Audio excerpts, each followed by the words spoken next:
one of my clients early on, and just the situation that she went through was unbelievable.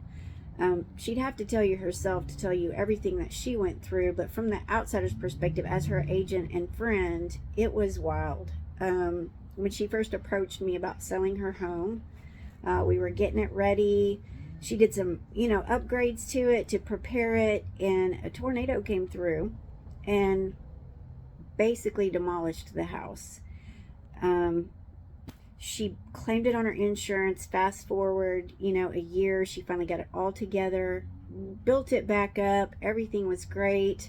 We were getting ready to list it. I did the walkthrough, and no lie, that same night she had a house fire while she was out. Something happened, and the whole house burnt to the ground.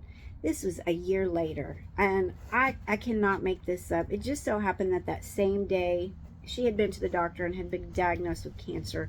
This lady has been through everything, and she's a very strong woman. She is a business owner, um, such a good heart, and I was blown away. In that case, she just said, Jessica, I don't know what to do. I just need to find somebody maybe who will just buy the lot as it is and let me walk away. Let me get into a place to live while I recover, while I go through my cancer treatment. So that's what we did. I found her, and somebody who's just looking for some land to buy, connected the two of them, and backed myself right on out of that deal.